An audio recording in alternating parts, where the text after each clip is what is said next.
Hey everyone, Dr. Ronnie here. I want to talk to you today about success, specifically success in your marriage. Now, I think that everyone would want to have success. I can't imagine anyone not wanting success. Maybe you got a new job, and I can't imagine you would ever want to just say, hey, with this new job, I hope I fail. I hope I don't have success. And, what about your kids?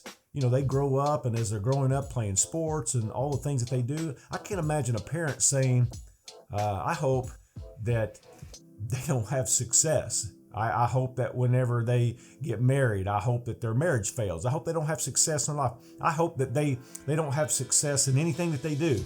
I can't imagine anyone ever saying that. But I want you to watch this. Did you know that marriage success can be one of the major things that causes marriage failure? You say, wait a minute, I thought we were supposed to have success. Well, I can't imagine anyone ever saying, I want to get married and I just hope my marriage fails. I just hope I don't have success. That's crazy to think that way. Success is important. It's not the success so much as how you handle the success. If we don't handle the success correctly, this is what causes the problems and could lead to failure. And I'm going to give you 3 things today that I believe that are caused by marriage success. The first thing that's caused by marriage success is what I call unconscious awareness. Basically, we just go through life. We go through life side by side. We go to work. We come home, we eat supper, we take care of the kids, we take the kids to sports, we go to church. Basically, we're living side by side, and our marriage is doing great. There's no perceived problems, and everything just seems to be going really, really good. And so we're just kind of living side by side, just getting in that flow of just everyday task. But what happens in this unconscious awareness is sometimes we're not doing the necessary things that we need to be doing face to face, taking care of the needs of each other. And what happens is we fall into this unconscious stage of our marriage dying because we're not doing the right things to keep it alive. The second thing that I believe that's caused by marriage success is apathy.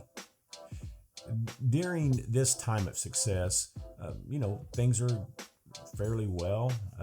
We're not arguing much. The kids are getting along well. Our finances are great. But maybe if something happens that maybe your wife gets upset, or maybe your husband gets upset, and we just kind of have this attitude of like, they'll get over it. It's just an apathetic attitude that we fall into. It's like, yeah, everything's okay. Everything's fine. We're just living our life, and it'll all take care of itself. You may say he gets bent out of shape over such minor things anymore. He'll get over it. Everything will be okay. He can get glad in the same pants he got mad in. He'll be fine. So we kind of develop this apathy in our marriage, and apathy during success can be one of the causes for marriage failure. The third thing that I want you to see that I think that's caused by marriage success is pride. If it ain't broke, don't fix it, right? I've noticed some couples that I've visited with that's come into my office or even people that I know that I talk to, they feel like that, I don't need anybody to help me with our marriage. Our marriage is great. I don't want anybody to tell me how to fix it. I don't need anybody to tell me what I need to do any different. Everything's fine. Just leave it like it is. And listen, some of my best friends are divorced today because of pride. Because they thought that nothing could happen to their marriage. Nothing could cause their marriage to break up. Nothing could cause their marriage to fail. That they didn't need help, don't want anybody helping me, don't need any enrichment. Pride is one of the top things that can cause a marriage to fail. See, this is one of the first things that I ask any couple that walks into my office. When they sit down in front of me and we're talking about and getting started in their problems or their issues, the first thing that I ask them before we ever start is this: are you willing to do whatever it takes to make sure the needs of your mate is taken care of? Will you do whatever it takes to make sure that they're taken care of? Unconditionally, will you take care of their needs? If that couple can say yes, then I can say we can work on this. We can make this happen, and we can get started. And I believe that your marriage can have a turnaround. But if that couple says, I don't know that I can do that unless they take care of what I need, I don't know that I can take care of them, we got a problem. You see, it's all about making sure that each other's needs are met. Make sure they're appreciated, make sure they're valued, make sure that everything that they need in life is at their disposal. It really is about doing everything necessary, like adding value, appreciating, whatever it takes to make sure that every need is met in your mate.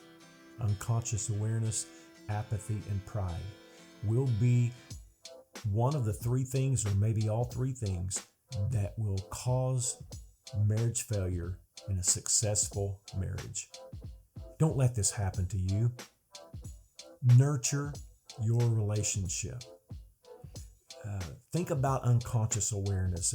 Be aware of these things that become unconscious, and think about apathy and just not caring. Care about your marriage, and don't let pride set in. Go off somewhere, take a weekend, enrich your marriage. Not just taking a weekend off just to spend the weekend. That's great, but go find some kind of seminar, some kind of conference that you can go to hear, and where someone invests into you, invest into your marriage. Learn more about how to take care of each other, and watch for signs that might give you the indication that your marriage is becoming stale.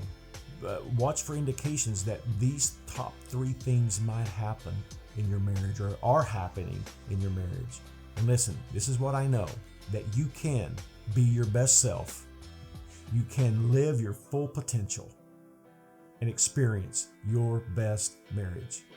And this is what I call the master level marriage.